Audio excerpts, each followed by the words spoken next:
Hi masters, for you మీకోసం ఛానల్కి స్వాగతం సుస్వాగతం. ముందుగా మన జగద్గురువైన బ్రహ్మర్షి పితామహ పత్రిజీ గారికి, మన గురుమాతకి నా ఆత్మ ప్రణామాలు మాస్టర్స్. ఓకే మాస్టర్స్, ప్రతిరోజు మన ఛానల్లోని ధ్యానం, స్వాధ్యాయం, సజ్జన సాంగత్యం జరుగుతుంది మాస్టర్స్. అలాగే జూమ్ సెక్షన్లో పాల్గొన్న మాస్టర్లకి, యూట్యూబ్లో చూస్తున్న మాస్టర్లకు కూడా ధన్యవాదాలు తెలుపుకుందాం. ఓకే మాస్టర్స్, ఈరోజు మన ఛానల్కి సీనియర్ పేరుడు మాస్టర్ గారైన శ్యామల గారు హైదరాబాద్ నుంచి వచ్చారు. మేడం గారిని సాదరంగా ఆహ్వానించుకుందాం. ఈరోజు మేడం చెప్పబోయే టాపిక్ భజగోవిందమే ధ్యానము. ఈ గొప్ప ఆత్మజ్ఞానం అందించడానికి మేడం గారికి వెల్కమ్ చెప్దాం మాస్టర్స్. నమస్తే మేడం, వెల్కమ్ మేడం. ముందుగా మనందరి మైత్రేయ బుద్ధుడు జగద్గురు బ్రహ్మర్షి పితామహ పత్రిజీకి, సన్మాల పత్రి మేడం కు నా ఆత్మ ప్రణామాలు. అలాగే మరి సరిత మేడం గారు ఎంతో చక్కగా కండక్ట్ చేస్తున్నటువంటి యొక్క జూమ్ సెషన్ కు ఇచ్చేసి మాస్టర్స్ అందరికీ కూడా నా ఆత్మ ప్రణామాలు. సో మరి ఈరోజు మనం భజగోవిందం శంకరాచార్యుల వారు మనకు అందించినటువంటి అద్భుతమైన ఆ శ్లోకాలు ఎంతో ఆత్మజ్ఞానంతో కూడి ఉంటాయి. మరి భజగోవిందం అంటే ధ్యానమే అని చెప్పారు మనకి పత్రిజీ. సో అంటే ఇక్కడ ప్రతిసారి కూడా మనకి గోవిందం భజగోవిందం భజగోవిందం గోవిందం భజ మూఢమతే అని ఈ శ్లోకంలో రిపీట్ అవుతూ ఉంటుంది. సో ఇక్కడ మనకి ఏం చెప్తారంటే గో అంటే ఇంద్రియాలని చెప్తారు సార్. గో అంటే మనం గోవిందుడు అంటే గోవింద నామస్మరణ ఒకటే చేయమని మనం దాన్ని ట్రూ ట్రాన్స్లేషన్ చేసుకోవటం కాకుండా దాని ఇన్నర్ మీనింగ్ కూడా మనకు పత్రిజీ చక్కగా అందించారు. సో ఇక్కడ గో అంటే ఇంద్రియాలు, గోవిందుడిని భజించుకో అంటే ఏంటంటే మరి ఇంద్రియాలతో చూసేదేంటి, మనం బయటికి కళ్ళతోటి చూస్తే అది ప్రపంచం కనిపిస్తుంది. అట్లా కాకుండా మనం కళ్ళు మూసుకుని అంతర్గతంగా ఉన్న ఆ ఇంద్రియాలను మరి అంతర్ముఖం చేసినప్పుడు మనకు కనిపించేదే మన ఆత్మతత్వం. సో మనము ప్రతి రోజు కూడా చక్కగా ధ్యానం చేస్తూ మనతో మనం అంతర్యానం చేసి మన ఆత్మతోటి మనం కూడి ఉన్నప్పుడు చేసేదే గోవింద భజన అని మనకి పత్రిజీ చెప్తారనమాట. అందుకని ఇక్కడ మరి ప్రతి ఆత్మజ్ఞాని కూడా గోవిందుడే, ప్రతి బ్రహ్మజ్ఞాని కూడా గోవిందుడే అని చెప్తారు. అంటే ఆత్మ జ్ఞానాన్ని గనక మనం తెలుసుకోపోతే అది మరి మూఢంగానే జీవిస్తూ ఉంటాం కదా. సో అందుకని మనకి ఏం చెప్తారంటే ఆత్మ జ్ఞానాన్ని పొందు, ఇంకా ఎంతకాలం ఇలా ఉంటారు. మూఢమతే అంటే నిద్రపోతున్న ఆ ఆత్మ స్వరూపాన్ని మనం తెలుసుకోలేము. నిద్రపోతున్న వాడు ఎలా ఉంటాడో మన జీవితం కూడా అలాగే నిద్రపోతున్నట్టే ఉంటుంది. సో మూఢమతి అంటే ఏంటంటే మనం అన్కాన్షియస్ గా జీవిస్తూ ఉన్నాం లైఫ్ లో. సో మన కాన్షియస్ గా మనం జీవించాలి లైఫ్ ని అంటే మన ఆత్మతత్వంతో మన అంతరంగంలోకి మనం ప్రయాణం చేస్తూ చక్కగా ఆ చైతన్యంతో కలిసి మనం ఆత్మతత్వంతో జీవించి ఉంటే కనుక మరి ప్రతి క్షణం బ్రహ్మానందంగానే ఉంటుంది. లేకపోతే జీవితం అంతా కూడా బాధగా నరకంగా అంతా గోలగోలగా ఉంటుంది. సో పత్రిజీ అదే చెప్తారు, ధ్యానం ఉంటే మన ఆత్మజ్ఞానంలో ఉంటే అంతా లీలగా కనిపిస్తుంది, లేకపోతే అంతా గోలగానే కనిపిస్తుంది. సో అందుకే మరి అందరం కూడా చక్కగా ధ్యానం చేస్తూ జీవితాన్ని ఎంతో ఆనందంగా గడుపుతున్నాం. అయినా కానీ కొన్ని కొన్ని విషయాల్లో ఎక్కడో కొన్ని చోట్ల బ్లాక్స్ ఉంటూనే ఉంటాయి. మనం అటాచ్మెంట్స్ లో పడిపోయి ఇట్లా ఉంటూ ఉంటాం. సో మనకి ప్రతి క్షణం కూడా మనం గుర్తు చేసుకోవాలి ఎక్కడ మనం మరి ఇరుక్కుపోయాము అన్న విషయాన్ని మనం గ్రహించాలి అంటే మరి ఆ భజగోవిందం ఆదిశంకరాచార్యులు వారు మనకి అందించారు. ఇది చక్కగా ఎంతో ఉపయోగపడుతుంది మనకి లైఫ్ లో. ప్రతి ఒక్క స్టేజెస్ లో ఉన్న వాళ్ళకి, విద్యార్థులకైతే ఏంటి, ఎంప్లాయీస్ కైతే ఏంటి, మనకి గృహిణులకైతే ఏంటి, వృద్ధులకైతే ఏంటి. ఎందుకంటే ఏ స్టేజెస్ లో ఉండే వాళ్ళ ప్రాబ్లమ్స్ ఆ స్టేజెస్ లో ఉంటూనే ఉంటాయి కదా మనకి. సో ఆ స్టేజెస్ లో ఉన్న వాళ్ళందరికీ కూడా భజగోవిందం శ్లోకాలు చక్కగా నేర్చుకుని దాని అంతరార్థం తెలుసుకుంటూ గనక మనకి పత్రిజీ ఇచ్చారు భజగోవింద శ్లోకాలు, దాని అంతరార్థం. అందరం కూడా ప్రతి ఒక్కళ్ళు కూడా చక్కగా నేర్చుకోవాలి భజగోవింద శ్లోకాలు. సో మనకి సార్ చెప్పింది కూడా ఇదే. సో ఈ భజగోవిందం ఎప్పుడు వచ్చింది అంటే అసలు యాక్చువల్ గా ఆదిశంకరాచార్యులు వారు మరి శిష్యులతో కూడి ఉండి అక్కడ నదీ స్నానానికి వెళ్ళినప్పుడు కాశీలో చేసి వస్తూ ఉంటే ఒక ముసలతను డుక్రుంకరణే డుక్రుంకరణే డుక్రుంకరణే అని వల్లె వేస్తూ ఉంటారు. శ్లోకాలని రిపీటెడ్ గా మనకి ఏదైతే ఉందో వాటిని రిపీటెడ్ గా మనం చదువుతూ ఉంటాం. మనం భగవద్గీత శ్లోకాలైనా భజగోవిందం శ్లోకాలైనా నాకు వచ్చు అనేసి దాన్ని రిపీటెడ్ గా ప్రతిసారి మనం రిపీట్ చేస్తూ ఉన్నా దానిలో అంతరార్థం తెలుసుకోకపోతే ఉపయోగం ఏమీ ఉండదు. అట్లా ఆయన ఇంకా ఆ వ్యాకరణం గురించి ఇంకా నేర్చుకుంటున్నారు. ఆయన ఏంటంటే చనిపోవడానికి రెడీగా ఉన్న ఒక ముసలి పేద బ్రాహ్మణుడు అనమాట. సో ఆయన్ని చూసినప్పుడు ఆదిశంకరాచార్యుల వారికి జాలి కలుగుతుంది. ఇంకా చనిపోయి స్థితిలో ఉన్న నువ్వు ఇంకా కూడా నువ్వు శ్లోకాల్ని వల్లి వేస్తూ, వ్యాకరణం చదువుతూ ఉంటే, దాని మీనింగ్ ఎప్పుడు తెలుసుకుంటావు? దానిలో ఉన్న సాధన ఎప్పుడు చేస్తావు? ఇంకా అసలు ఆత్మ సాధనకి ఇంకా నువ్వు ఇంకా స్టార్టే చేయలేదు అని చెప్పి ఆయన చెప్తారనమాట. మూఢజహీహి అని చెప్తూ, నువ్వింకా ఆత్మజ్ఞానం లేకుండా మనం ఇంకా అలాగే చనిపోతే మళ్ళీ మళ్ళీ జన్మరణ చక్రంలో ఇరుక్కుపోతూ ఉంటారు. సో, ఆయన ముసలితనంలో మరి అట్లాగే చనిపోయినప్పుడు మరి ఇంకా వాళ్ళకి ఆత్మజ్ఞానం లేకుండా చనిపోతే ఇంకా ఏముంది మళ్ళీ జన్మలు తీసుకోవాలి కదా! సో, ఆయన చెప్తారనమాట. ఈ వేదాంతం గాని, మనకి అంటే ఆయన సంస్కృతాన్ని ఆయనేం అనట్లా నేర్చుకోవద్దని చెప్పట్లేదు. సంస్కృతం రాకపోతే మనం భజగోవిందం అర్థం అర్థం చేసుకోలేము, చదవలేము. ఎంతో కొంత పరిజ్ఞానం లేకపోతే. సో, ఆయన చెప్తున్నదేంటంటే, దాని వెంట పడుతూ దాన్ని ఊరికే రిపీటెడ్‌గా కంఠస్థం చేయడము వీటన్నిటిని కాకుండా, సో, ఆత్మజ్ఞానం కోసం ప్రయత్నించు. భజ గోవిందం, గోవిందం భజ మూఢమతే అని చెప్తారు. సో, దాన్ని ఆ ఆత్మతత్వాన్ని తెలుసుకో.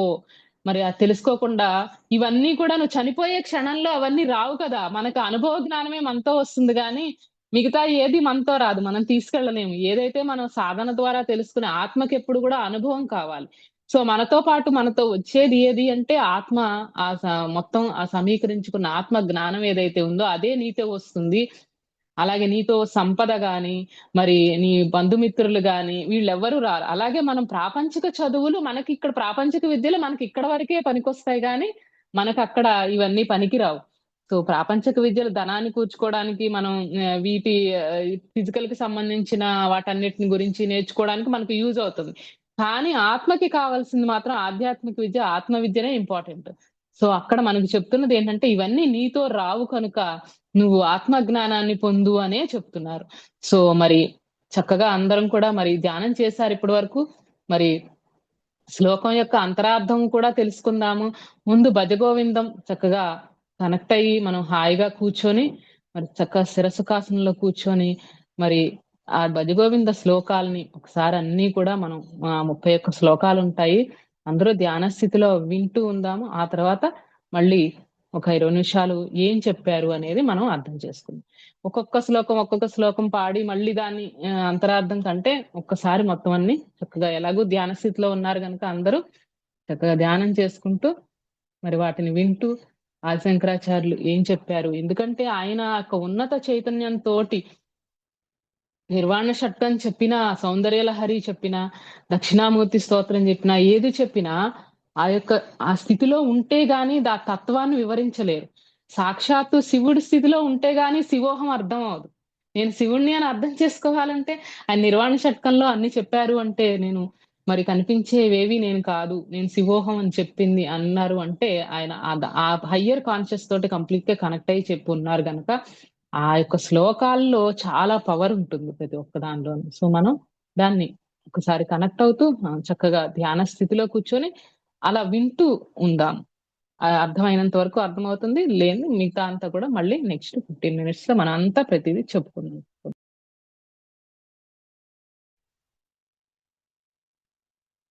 హాయిగా స్థిరసుఖాసనంలో కూర్చుందాం. వేళ్ళల్లో వేలు పెట్టుకొని కాళ్ళు 2 క్రాస్ చేసుకుందాం. చక్కగా మన సహజంగా జరుగుతున్న ఆ ఉచ్ఛ్వాస, నిశ్వాసాలని ఎరుకతో సాక్షిగా గమనిద్దాం మాస్టర్స్.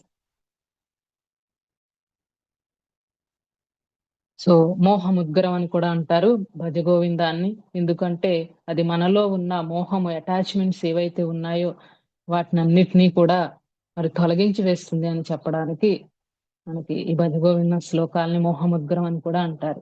దీన్ని వినడం వల్ల మనలో చక్కగా అజ్ఞానం తొలగి ప్రశాంతత మనకి చక్కగా వస్తుంది. భజ గోవిందం భజ గోవిందం గోవిందం భజ మూఢమతే భజ గోవిందం భజ గోవిందం గోవిందం భజ మూఢమతే సంప్రాప్తే సన్నిహితే కాలే నహి నహి రక్షతి डुक्रङ्करणे नहि नहि रक्षति डुक्रङ्करणे भज गोविन्दम् भज गोविन्दम् गोविन्दं भज मूढमते मूढजहिः धनागमतृष्ण मूढजहिः धनागमतृष्ण कुरु सद्बुद्धिं मनसि वितृष्ण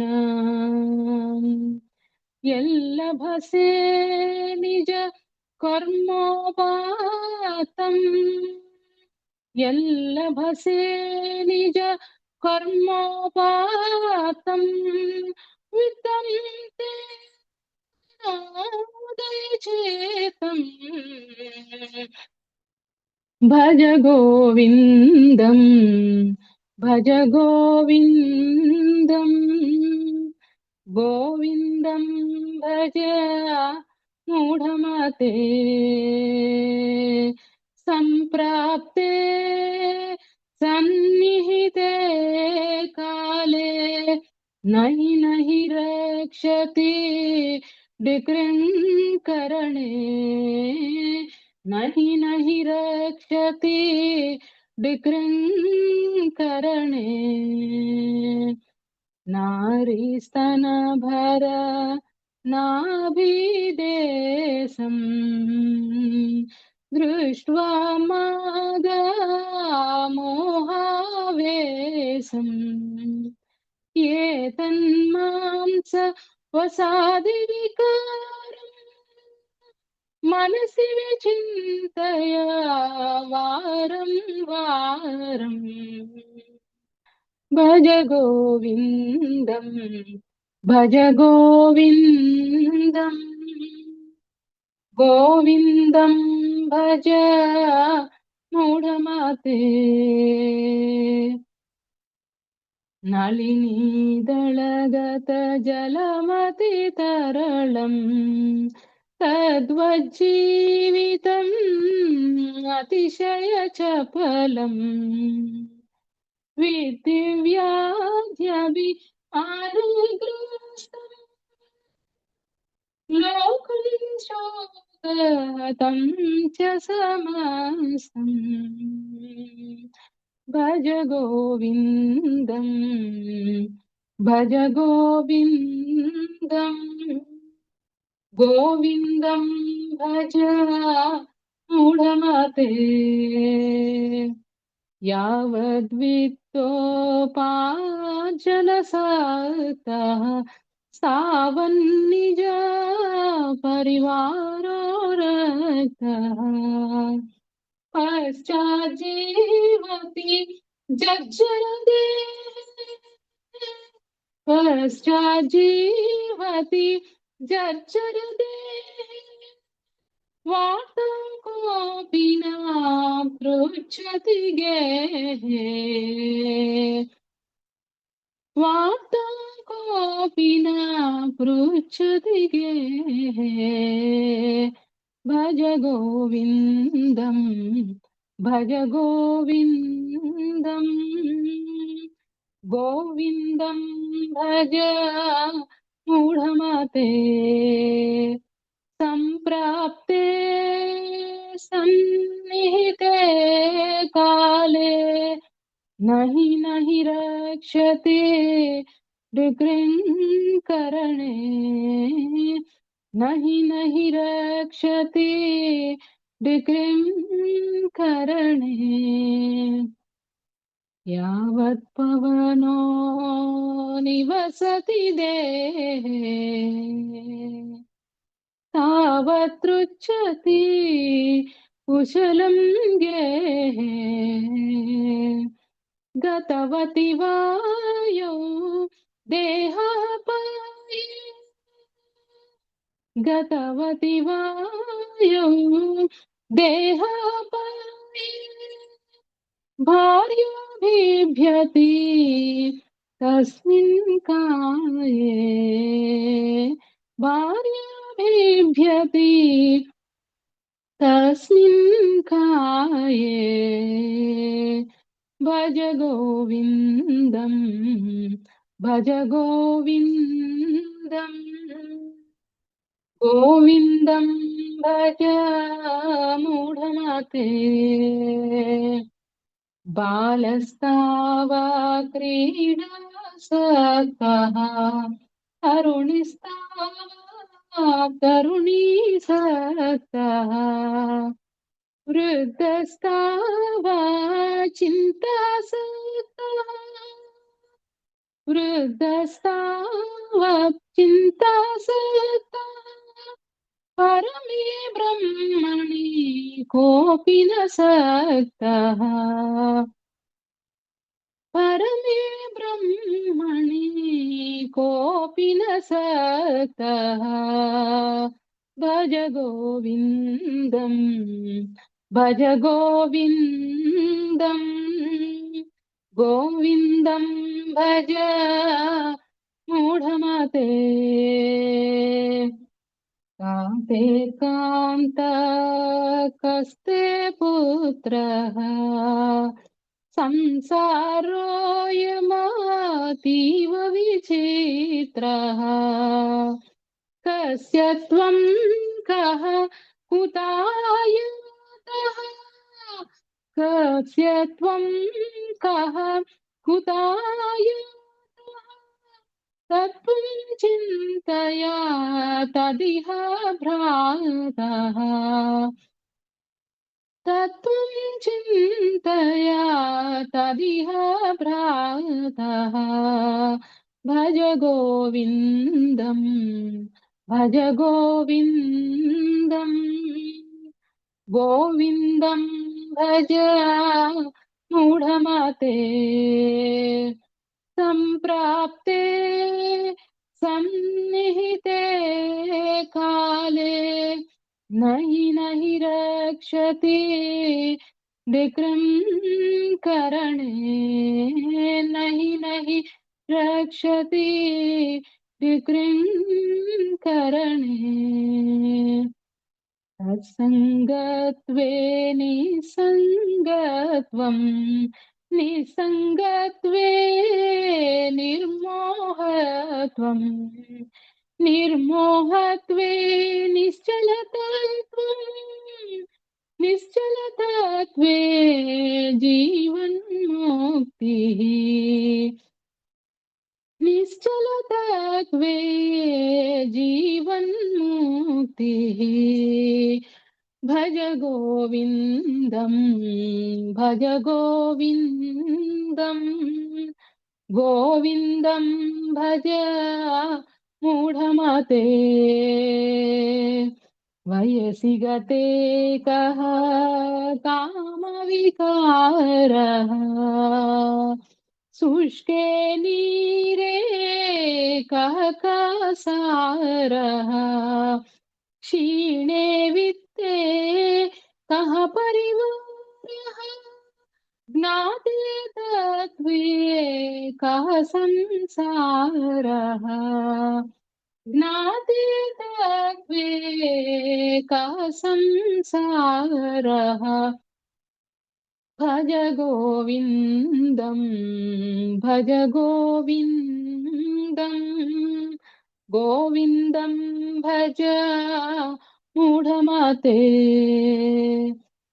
सम्प्राप्ते सन्निहिते काले नहि रक्षति विकृङ्करणे नहि रक्षति डुकृङ्करणे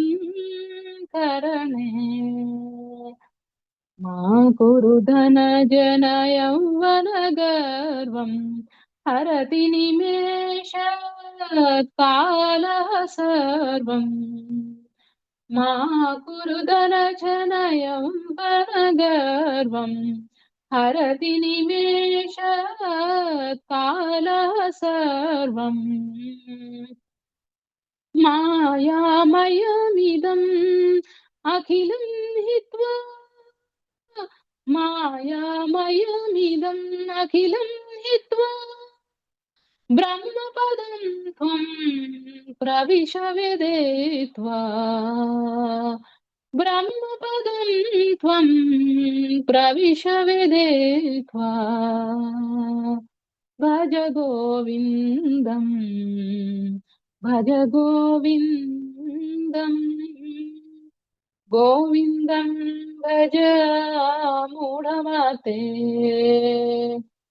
దినయామిన్యౌ సాయం ప్రాతః శిశిరవసन्तौ పునరాయాతः కాలక్రీడతి గచ్చత్యాయుః కాలః క్రీడతి గచ్చత్యాయుః తదపి న ముञ्चत्याशावायुः తదపి న मुञ्चत्याशावायुः భజ గోవిందం భజ గోవిందం గోవిందం భజ మూఢమతే కాతే కాంతాదనగత చింత వాతులకింతవ నాస్తి నియంత త్రిజగతి సజ్జన సంగతిరేక భవతి భవానవ తరణే నౌక భజ గోవిందం భజ గోవిందం గోవిందం భజ మూఢమతే జటిలో ముండీలుంచిత కేశః కాషాయాంబరా బహుకృత వేషః జటిలో ముండీలుంచిత కేశః కాషాయాంబరా బహుకృత వేషః పశ్యన్నపి చ న పశ్యతి మూఢో పశ్యన్నపి చ న పశ్యతి మూఢో ఉదరనిమిత్తం బహుకృత వేషః ఉదరనిమిత్తం బహుకృత వేషః భజ గోవిందం భజ గోవిందం గోవిందం భజ మూఢమతే అంగం గలితం గలితం దశన విహీనం జాతం తుండం వృద్ధో యాతి గృహీత్వా దండం తదపి న ముञ्चत्याशापिण्डम् భజ గోవిందం భజ గోవిందం గోవిందం భజ మూఢమతే అగ్రే వహ్నిః పృష్ఠే భానుః రాత్రౌ చుబుక సమర్పిత జానుః करतल भिक्षा स्तरुतल वासः करतल भिक्षा स्तरुतल वासः तदपि न मुञ्चत्याशापाशः भज गोविन्दं भज गोविन्दं गोविन्दं भज मूढमते कुरुते गंगा सागर गमनं व्रतपरिपालनं नरवादानं ज्ञानविहीनः सर्वमतेन ज्ञानविहीनः सर्वमतेन मुक्तिं भजति न जन्मशतेन भज गोविन्दं भज गोविन्दं गोविन्दं भज मूढमते सम्प्राप्ते सन्निहिते काले नहि रक्षति विकृं नहि रक्षति विकृं सुरमन्दिर तरुमूलनिवासः शय्याभूतलम् अदिनं वासः सुरमन्दिर तरुमूलनिवासः शय्याभूतलम् अदिनं वासः सर्वपरिग्रह भोगत्यागः सर्वपरिग्रह भोगत्यागः कस्य सुखं न करोति विरागः कस्य सुखं न करोति विरागः भज गोविन्दं भज गोविन्दम् गोविन्दं भज मूढमते योगरतो वा भोगरतो वा सङ्गरतो वा सङ्गविहीनः योगरतो वा भोगरतो वा सङ्गरतो वा सङ्गविहीनः यस्य ब्रह्मणि रमते चित्तम् यस्य ब्रह्मणि रमते चित्तम् नन्दति नन्दति नन्दत्येव नन्दति नन्दति नन्दत्येव भज गोविन्दं भज गोविन्दम् गोविन्दं भज मूढमते भगवद्गीता किञ्चिदधीता गङ्गाजललव कणिका पीता सकृदपि येन मुरारिसमाच्च क्रियते तस्य यमेन न चर्च क्रियते तस्य यमेन न चर्च भज गोविन्दं भज गोविन्दम् गोविन्दं भज मूढमते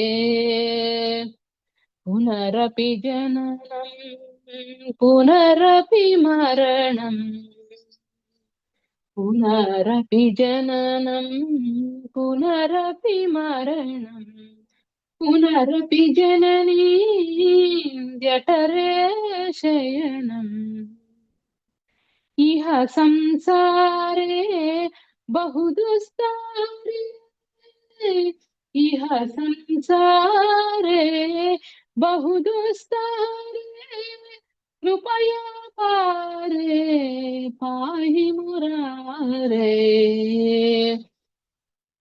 कृपया पारे पाहि मुरारे भज गोविन्दं भज गोविन्दम् गोविन्दं भज मूढमते सम्प्राप्ते सन्निहिते काले नहि रक्षते विकृं नहि रक्षते विकृं करणे कस्त्वं कोऽहं कुतायातः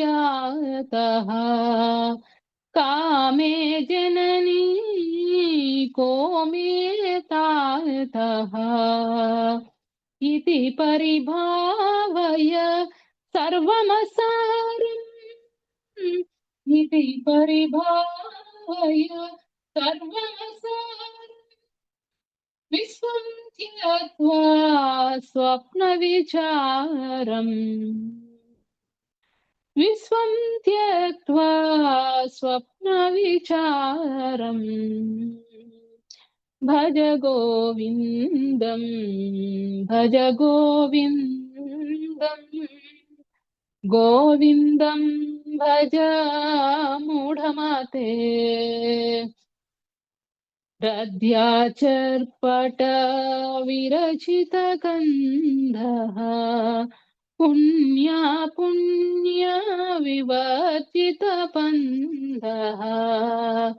योगी योग नियोजितचित्तो योगी योग नियोजितचित्तो रमते बालोन्मत्तवदेव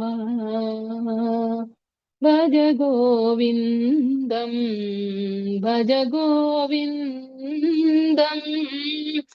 गोविन्दं भज मूढमते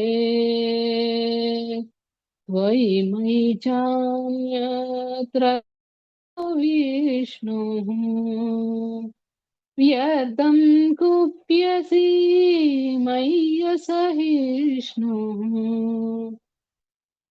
भवसमचित्तः सर्वत्र त्वं वाञ्छस्य चिरात् यदि विष्णो त्वम् वाञ्छस्य चिरात् यदि विष्णो त्वम् भज गोविन्दम् भज गोविन्दम् गोविन्दं भज मूढमते सम्प्राप्ते सन्निहिते काले नहि रक्षति विक्रम करणे नहि रक्षति विक्रम करणे शत्रौ मित्रे पुत्रे बन्धौ मा कुरु यत्नं विग्रहसन्धौ सर्वस्मिन्नपि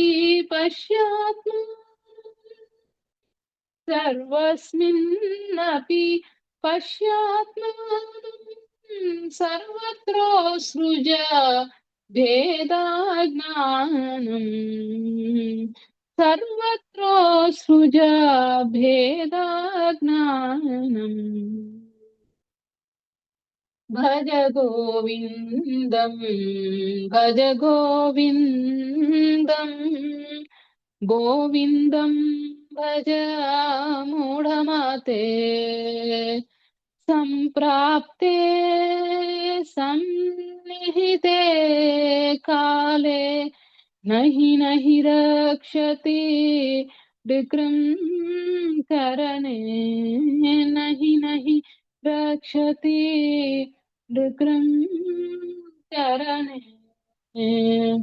कामं क्रोधं लोभं मोहं त्यक्त्वात्मानं पश्यति सोऽहम् कामं क्रोधं लोभं मोहं त्यक्त्वात्मानं पश्यति सोऽहम् आत्मज्ञान विहीनास्ते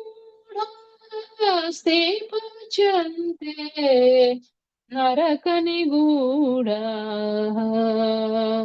भज गोविन्दम् भज गोविन्दम् गोविन्दं भज मूढमते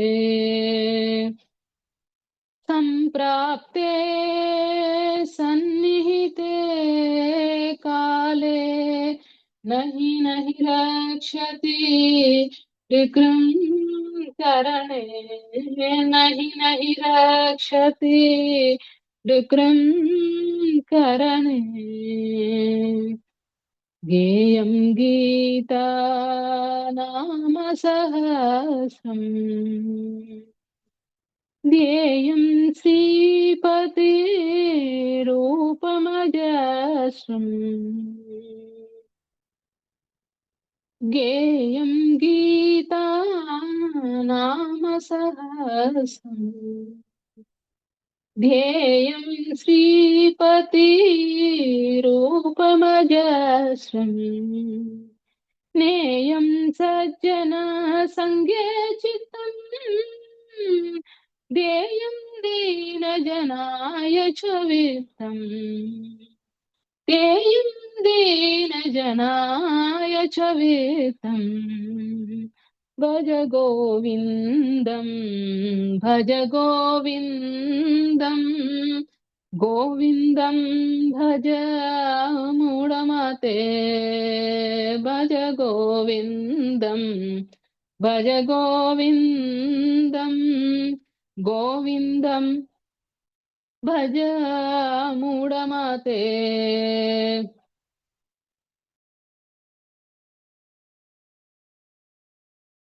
सुखतः क्रियते रामभोगः सुखतः क्रियते रामभोगः पश्चादन्त शरीरे रोगः यद्यपि लोके मरणं शरणम् यद्यपि लोके मरणं शरणम् तदपि न मुञ्चति पापाचरणम् तदपि न मुञ्चति पापाचरणम् भज गोविन्दं भज गोविन्दम् गोविन्दं भज मूढमते सम्प्राप्ते सन्निहिते काले नहि रक्षति विक्रम करणे नहि रक्षति विक्रम करणे अर्थमनर्थं भावय नित्यम् नास्ति ततः सुखलेशः सत्यम्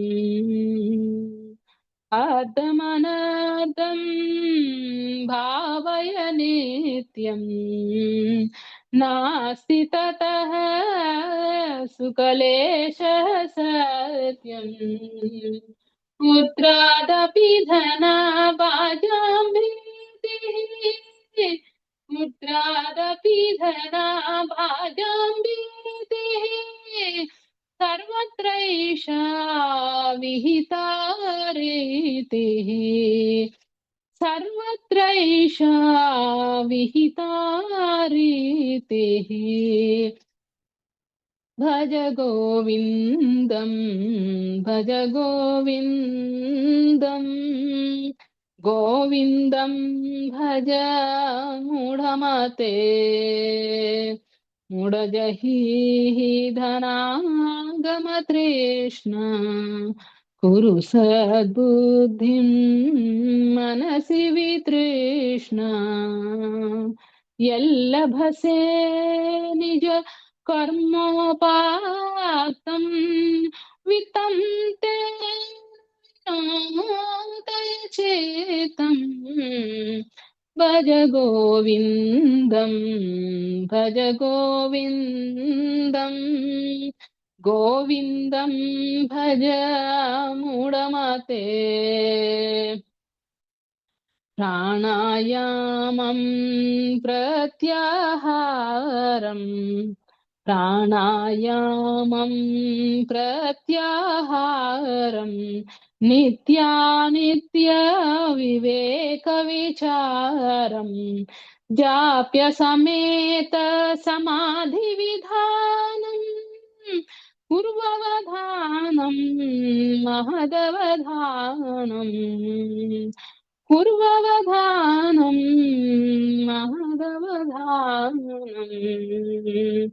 భజ గోవిందం భజ గోవిందం గోవిందం భజ మూఢమతే గురుచరణాంబుజ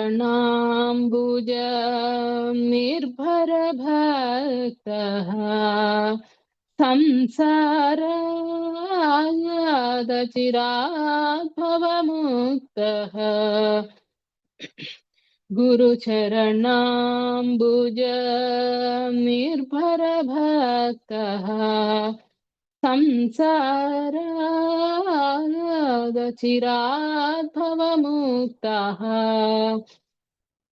సేంద్రియమానస నియమాదేవం సేంద్రియమానస నియమాదేవం ద్రక్ష్యసి నిజ హృదయ సందేవం ద్రక్ష్యసి నిజ హృదయ సందేవం భజ గోవిందం భజ గోవిందం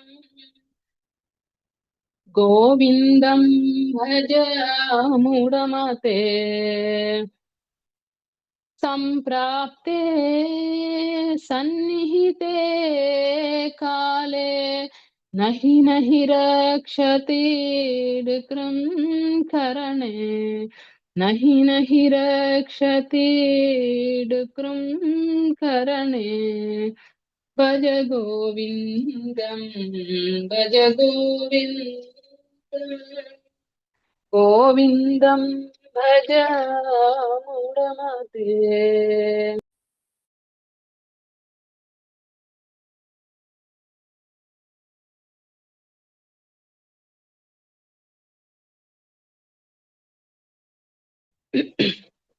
ఓకే ఫ్రెండ్స్, మరి చక్కగా భజగోవిందం మరి ఆదిశంకరాచార్యులు వారు రచించినటువంటి అద్భుతమైన శ్లోకాన్ని మనం ఒకసారి అందరం కూడా చదువుకున్నాము. సో మరి ఇక్కడ ముఖ్యమైన శ్లోకాలు కొన్నిటి గురించి మనం ఎక్స్ప్లెనేషన్ సార్ ఏమి ఇచ్చారు అనేది కొంచెం ఎక్స్ప్లెయిన్ చేసుకుందాం. ఎందుకంటే టైం తక్కువ గనక అంతా ఎక్స్ప్లెనేషన్ అనేది అవ్వదు. ఒక 10 minutes ఉన్నట్టుంది ఇంకా. సో ఉన్నంతలో మనం 10 నిమిషాల్లో చెప్పుకుందాం. సో ఇందాక మనం అనుకున్నట్టుగా గో అంటే ఇంద్రియాలు, ఇంద్రియాలకు ఇంద్రియమైంది ఆత్మ గనక మరి ఆ ఇంద్రియాలను నియంత్రించేది ఏది అంటే ఆత్మ. సో ఇక్కడ నేను అంటే శరీరం అనుకుంటే మనకు కనిపించే ఇంద్రియాలు ఇవే నేను అనుకుంటే, ఇప్పుడు కారు ఉందనుకోండి, ఆ కారు నడిపే డ్రైవర్ అక్కడ ఉండాలి. సో కారు ఉంటే సరిపోదు.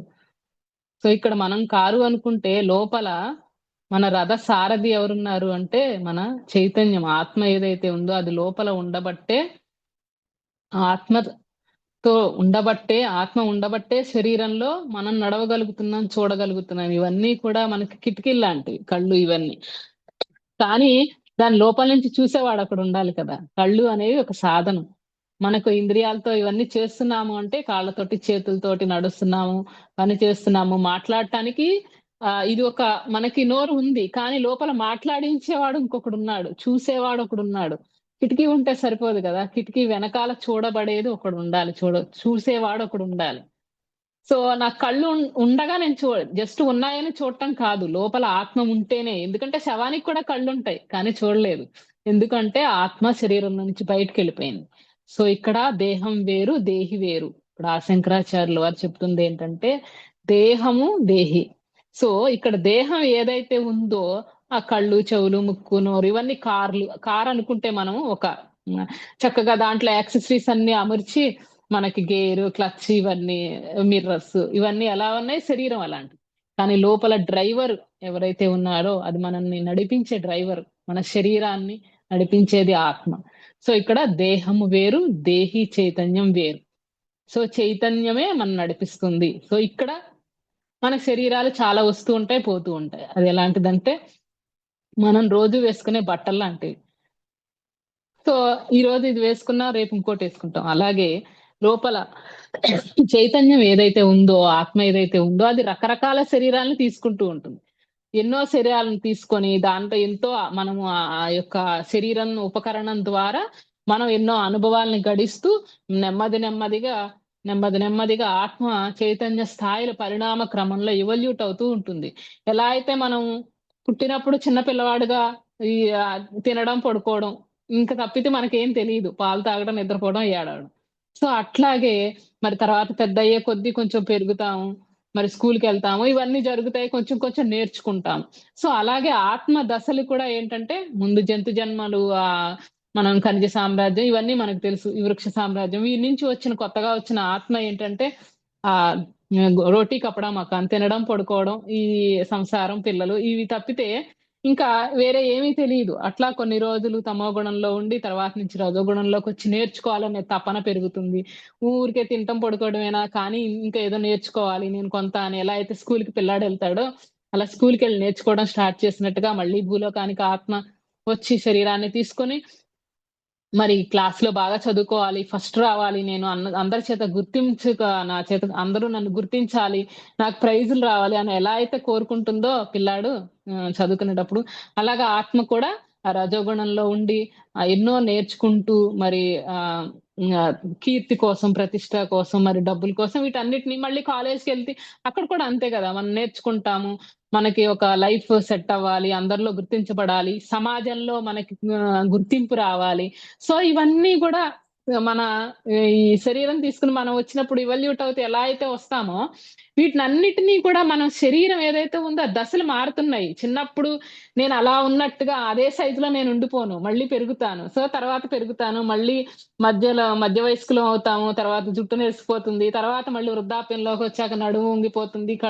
మరి కానీ ఆత్మ మాత్రం ఈ యొక్క అనుభవాలను సంతరించుకుంటూ మెల్లిమెల్లిగా ఎలా అయితే మనం మన శరీరంలోనే మనకిన్ని దశలున్నాయి. సో, ఇలాగే ఆత్మ కూడా ఏంటంటే రకరకాల శరీరాలను తీసుకుంటూ మెల్లిమెల్లిగా కీర్తి ప్రతిష్టలు, డబ్బు ఇవన్నీ కూడా చూసిన తర్వాత అబ్బా! ఇది కాదు ఇంక నేనేదో నేర్చుకోవాలి. ఎందుకంటే సంఘంలో గౌరవము, పరువు, ప్రతిష్ట ఇవి మానము, అవమానము అన్నీ పొందుతూ ఉన్న తర్వాత ఇదేంటి అసలు ఇది కాకుండా ఇంకేదో ఉంది. నేను ఇంకా నేర్చుకోవాల్సిందుంది.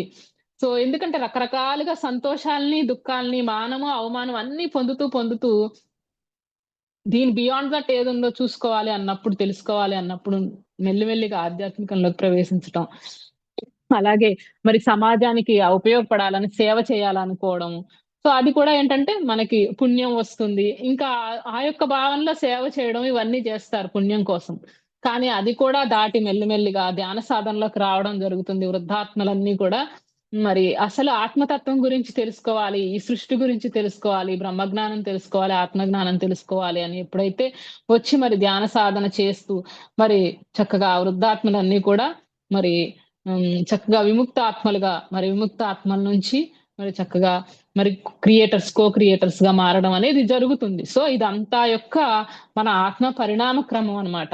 సో, మనకిక్కడ ఇప్పుడు ఎందుకు చెప్పుకున్నామంటే ఇంద్రియాలు, శరీరము. సో, ఇవన్నిటిని నడిపించేది ఆత్మ ఏదైతే ఉందో అది రథసారథి. ఇదంతా రథం అనుకుంటే రథసారథి అది. సో, ఇది మనం ఎప్పుడూ కూడా హ్మ్. గుర్తుంచుకోవాల్సిన సత్యము. సో, అది తెలియకుండానే మనం పునరపి జననం, పునరపి మరణం అంటున్నారు. ఇది తెలియకుండా మనం కేవలం మన స్నేహ బంధాలు, మన చుట్టూ ఉన్నవి ఇవే మనం చాలా మంది ఏమనుకుంటామంటే నా స్నేహ బంధాలు, నా కీర్తి ప్రతిష్టలు, నా డబ్బు ఏదైతే ఉందో ఇవన్నీ కూడా అశాశ్వతం అని చెప్తున్నారనమాట ఇక్కడ. సో, ఈ కుటుంబాలు, బంధాల పరిమితుల గురించి మనకి ఈ భజగోవిందం శ్లోకంలో మనకి చక్కగా చెప్పారు. ఏంటి యావత్ పవనో నివసతి దేహే మరి తావతృచ్యతి కుశలం గేహే అని చెప్తున్నారు. అంటే శరీరంలో ఈ ప్రాణం, వాయువు ఏదైతే ఉందో ఉన్నంత వరకే, ఆ శివం ఉన్నంత వరకే అందరూ పలకరించటం గాని, మరి డబ్బుంటేనే చుట్టాలు రావడం గాని, ఇవన్నీ కూడా ఏంటంటే మనకి ఆ లిమిటెడ్‌నెస్ ఏదైతే ఉందో శాశ్వతం కాదు ఇవన్నీ కూడా.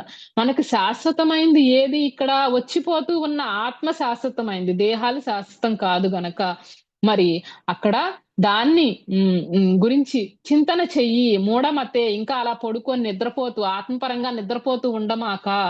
మరి ఇవన్నీ కూడా తెలియకుండానే గనక నువ్వు పోతే మళ్ళీ పునరపి జననం, పునరపి మరణం ఎందుకొచ్చావో మరి ఆ ఆత్మ జ్ఞానాన్ని, బ్రహ్మ జ్ఞానాన్ని పొందు అని ప్రతి శ్లోకంలోనూ కూడా ఆయన హెచ్చరిస్తున్నారనమాట.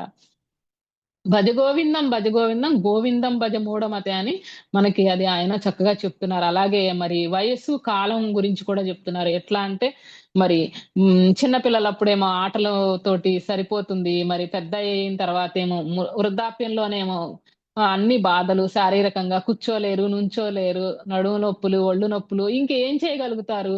మరి అలాగే వయసులో వచ్చినప్పుడేమో ఇంకా అద్దాలు చూసుకొని, మన అందం చూసుకొని మురిసిపోతాము. ఇంకా ఇదే సరిపోతుంది. ఎంజాయ్‌మెంట్‌గా సరిపోతుంది. సో, కానీ అది ఎంతకాలం కదా! ఇవన్నీ నిమిషంలో ఇట్లా ఎళ్ళిపోతాయంటారు పత్రిజీ. సో, నువ్వు ఏదైతే శాశ్వతం అనుకుంటున్నావో అన్ని నిమిషంలో ఇలా చిటికేసినంతలో ఎగిరిపోతాయి ఇవన్నీ కూడా. చుట్టూ ఉన్నయి కూడా ఉండవు. ఇవి శాశ్వతం కాదు గనక మరి ఇవన్నీ చేస్తూ కూర్చుంటే పరమే బ్రహ్మణి కోపిన సక్తః అంటున్నారు. ఎవరు కూడా ఆసక్తే లేదే బ్రహ్మ జ్ఞానం పొందాలి, ఆత్మ జ్ఞానం పొందాలి అనేది ఆసక్తిని పెంచుకో. ఎందుకంటే మనం తీసుకున్న లిమిటెడ్ టైమ్‌లో, ఒక లిమిటెడ్ స్పేస్‌లో మనము ఉండేది తక్కువ టైము. ఆ ఉన్న టైంని మన శరీరం ఎందుకు తీసుకొచ్చామో దాన్ని చక్కగా ఉపయోగించుకోమని ఆ టైమ్ మేనేజ్‌మెంట్ మనకు చెప్తున్నారు. ఇవన్నీ ఉన్నాయి ఓకే. వీటన్నిటిని చూసుకుంటూనే మన వివేకము, మరి ఆత్మ, అనాత్మ వివేక విచారం అనేది మనకి కంపల్సరీ ఉంటే, మనం ఆ ఉన్న టైమ్ లిమిటెడ్ టైమ్‌లో, లిమిటెడ్ స్పేస్‌లో మన శరీరం వచ్చింది అంటే పోక తప్పదు కదా! కొన్ని రోజులకి. ఎలా అయితే బాల్యం గడిచిపోయింది, తర్వాతొస్తూ మా నడి వయసు రావడం, తర్వాత వృద్ధాప్యం ఇవన్నీ ఎలా అయితే గడిచిపోతూనే శరీరం కూడా వెళ్ళిపోతుంది. కానీ ఎందుకోసమైతే వచ్చామో, ఎందుకొచ్చామో తెలియకుండా ఇవే చేసుకుంటూ పోతే ప్రతి జన్మలోనూ నువ్వింకెప్పుడు చేస్తావు అని చెప్పి అడుగుతున్నారనమాట ఇక్కడ. ప్రతిసారి నువ్వింకిదే చేసుకోద్దు. అంటే మనకి ఒక హెచ్చరిక. ఇది చుట్టూ ఉన్న వాటి అటాచ్‌మెంట్స్ వీటన్నిటి మీద ఎంతవరకు ఉండాలి. వద్దని చెప్పట్లేదు. అలాగే మనకి తృష్ణ వద్దంటున్నారనమాట. ఈ సంపాదన మీద, ధనం మీద అధిక వ్యామోహం వద్దు. తృష్ణ వద్దు. ఎంతవరకు నువ్వు చక్కగా డబ్బు సంపాదించుకున్నావో, నువ్వు కష్టపడి సంపాదించిన ఆ డబ్బుని మరి చక్కగా నువ్వు ఎంజాయ్ చేయొచ్చు. అదే చెప్తున్నారు. రెండవ శ్లోకంలో కూడా. అలా కాకుండా సరైన జీవన భృతి లేకుండా దాన్ని మాంసాహారం అమ్మడం, మద్యాలు అమ్మడం, మందు అమ్మడం ఇట్లాంటియన్నీ చేసి అలాంటి వృత్తుల్లో ఉన్నప్పుడు అది అవతల వాళ్ళని హింసించి చేసే డబ్బు సంపాదించినప్పుడు నువ్వు అది ఆనందంగా ఉండలేవు. ఆ జీవన వృత్తి అనేది అది కరెక్ట్ కాదు. ఏదైతే చక్కగా నువ్వు సంపాదించిన ధనంతోటి నువ్వు పరిమితంగా చక్కగా యుక్తాహారం, విహారం, యుక్త చేష్ట మనకు చెప్పారు భగవద్గీతలో కూడా. దాని గురించే మళ్ళీ చెప్తున్నారు. మిడిల్ పాత్ గురించే చెప్తున్నారు. ఏదైనా గాని అధికము మోహం వద్దని చెప్తున్నారు. మోహం అంటే మితిమీరిన అతి వద్దు. సో, దాని గురించి చెప్తారు. అలాగే మనకి సంసారంలో కూడా పూర్తిగా అటాచ్డ్‌గా దాంతో ఉండిపోకుండా మనకి మరి నువ్వు ఎలా అయితే వచ్చావో నీ భార్య అనుకుంటున్న ఆవిడ కూడా ఆత్మజ్ఞానం పొందడానికే వచ్చింది. నీ పిల్లలు అందుకే వచ్చారు. మరి అందరూ కూడా ఎక్కడి నుంచొచ్చావు నువ్వసలు? ఎక్కడికి పోతున్నావు? ఆత్మ విచారణ చెయ్యాలి. నువ్వు చేయాలి. అట్లాగే నీ పక్క వాళ్ళకి ఆ సాధన నేర్పుతూ వాళ్ళు కూడా అట్లా మరి చేసేలాగా చేయాలనే చెప్తున్నారనమాట. ఎక్కడి నుంచి వచ్చావు? అసలు నీ భార్య ఎవరు? ఇప్పుడు మనం అనుకుంటున్న భార్య, భర్త ఎన్నో జన్మల నుంచి వచ్చారు. ఎన్ని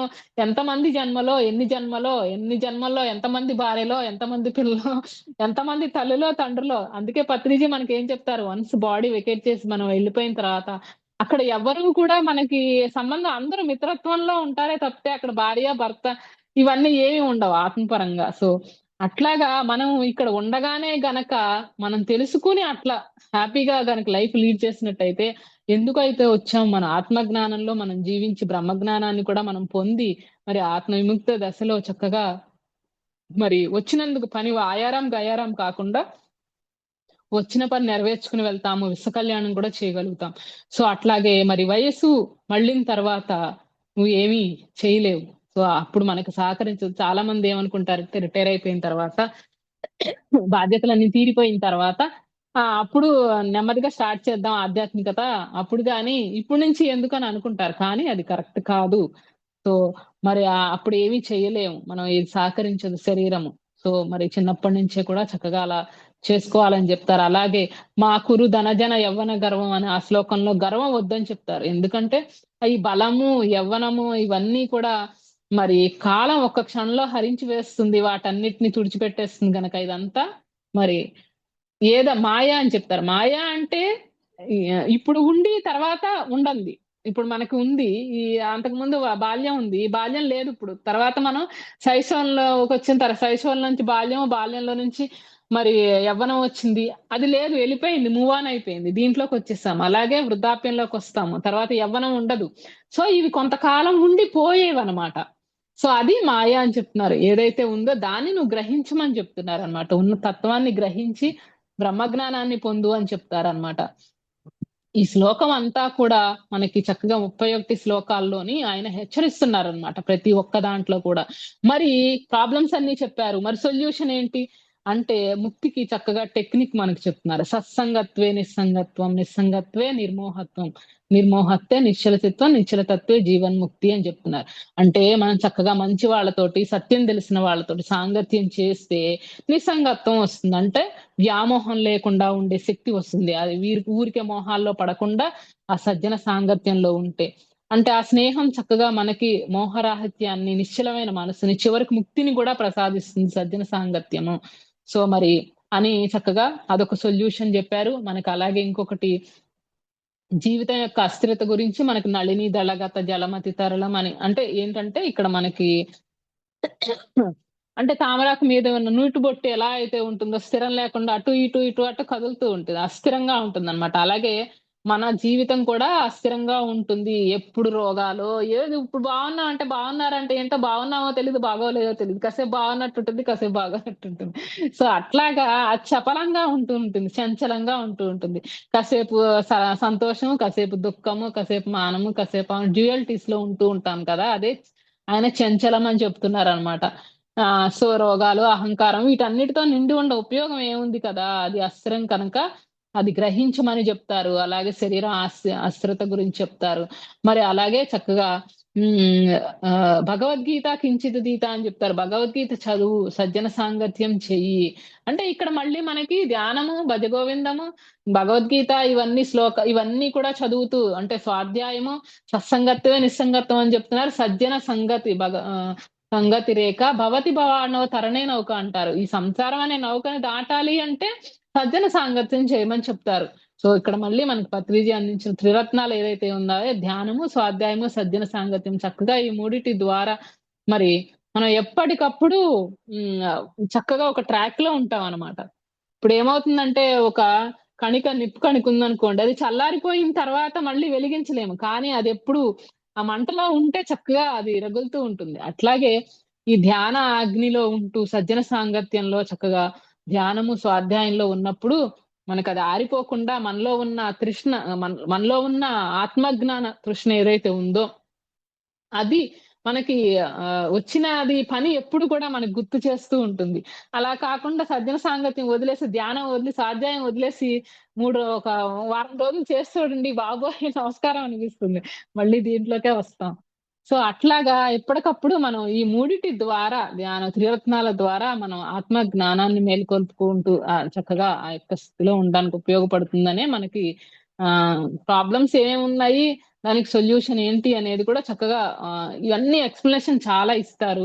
మరి అలాగే ముక్తి పొందిన వాళ్ళ స్థితి ఎలా ఉంటారు అనేది కూడా ఇస్తారు. సో ఇవన్నీ కూడా మరి మనకి ఒక రోజులో అయ్యేవి కావు. బట్ టూకీగా చెప్పుకున్నాం భజగోవిందం గురించి. నాకు ఈ అవకాశం ఇచ్చినందుకు అందరికి కూడా హృదయపూర్వక కృతజ్ఞతలు. Thank you so much. Thank you madam. Thank you so much madam. For you మీకోసం మన ఛానల్కి వచ్చి ఎంతో గొప్ప ఆత్మజ్ఞానం అందించిన మాస్టర్లందరికీ, శ్యామల గారికి, రమా గారికి ధన్యవాదాలు తెలుపుకుందాం మాస్టర్స్. అలాగే ప్రతినిత్యం ఎరుకతోటి ధ్యానం, స్వాధ్యాయం, సజ్జన సాంగత్యం చేద్దాం మాస్టర్స్. అందరి చేత చేద్దాం మాస్టర్స్. వైజాగ్కి మెగా పిరమిడ్ రావాలని పరమ గురువుల కోరిక, పత్రిగారి కోరిక, పత్రి మేడం కోరిక. మనం అందరం సంకల్ప జ్ఞానం చేసి వైజాగ్కి మెగా పిరమిడ్ వచ్చేలా చేద్దాం masters. Thank you masters. Thank you.